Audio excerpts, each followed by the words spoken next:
This is Noah Pred for Ask.Audio, and I'm very excited to show you the Korg Minilogue XD.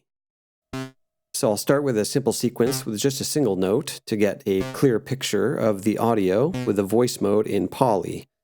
So I've just got the one VCO, and I'm adjusting the pitch, which of course is displayed on the oscilloscope. Now each of the analog VCOs has a wave shape function, which also the changing harmonics enriched by the shape are displayed in the oscilloscope as well. So even just with a single oscillator, I can do quite a lot to the sound. There's a lot of flexibility there as I shift the octave up and twist the shape on a square wave. With a square, of course, the shape control is more or less a pulse width modulation. And dropping down another couple octaves, I'm going to add another step into my sequence. Now, I was very surprised at how fun and easy the sequencer was. So I'm just doing some simple step editing and bumping it up an octave. I'm just going to record a chord.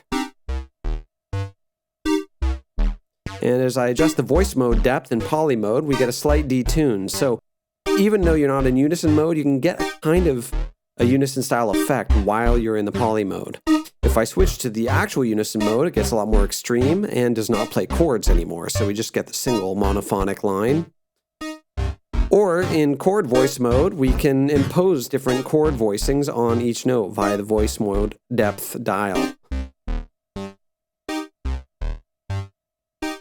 So now I'm going to blend in the second analog VCO. And I'll switch that to triangle, adjust the shape a bit. And maybe, sawtooth at a higher octave will cut through a little better. Dial the shape in to where it's got the kind of harmonics I'm looking for. And flip on a little hard sync. And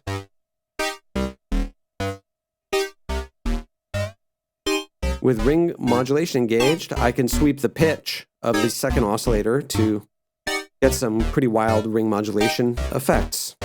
And then, of course, the cross modulation depth is modulating the pitch of one oscillator by the pitch of the other, which achieves some really inharmonic, atonal, metallic sounds that you may recognize from some other classic vintage synths. Now I'm going to add the multi-oscillator, which is a digital oscillator, currently set in noise mode, and I'm changing the noise modes and the shape at the same time. So now it's a high-pass noise shape.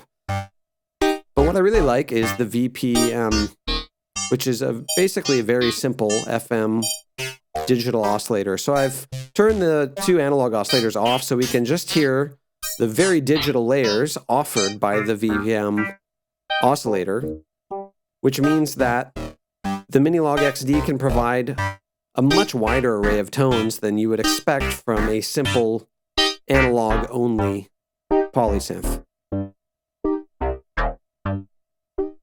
So now I'm, of course, tweaking the low-pass filter, which is quite rich and sumptuous.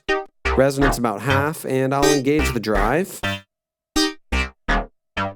And I've got a bit of filter envelope on there with the target set of the cutoff. And now I'm applying some LFO, intensity and rate in a triangle shape, to the oscillator shapes. And you can decide the target oscillator shape in the menu.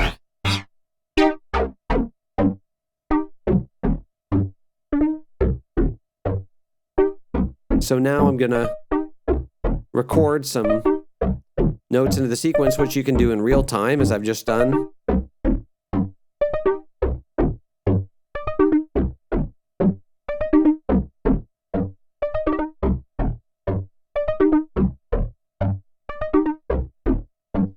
So it's a lot of fun to keep adding ideas as you go along, and now I'm just going to add some of the effects.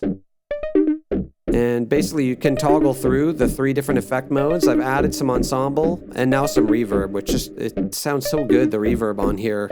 They've really EQ'd it nicely, so there are very little issues with any muddiness or anything like that. Switch to the arena mode, and now I'm gonna add some delay. And I'm toggling through the delay modes here to get a nice tape delay on there.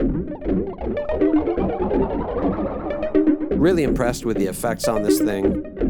And now I can go to the sequencer and record motion. So I've just recorded some cross modulation depth.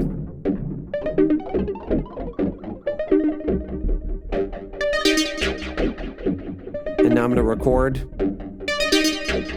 a filter sweep on there. And now switching into the ARP mode, I can play some arpeggios.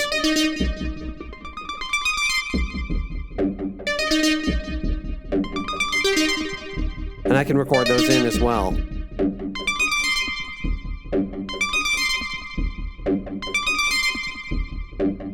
So this is really just a basic patch built from scratch, building up a sequence from scratch, adding a little motion recording, using all 3 oscillators, making the most of the analog components, the nice thick drive on the filter, and just add a little portamento for reference with the joystick, which is fully assignable as well. So, taking into account the step sequencer and the effects, this is one of the most playable analog polysynths I've played with in a while, and it has a whole lot of other dimensions to it as well.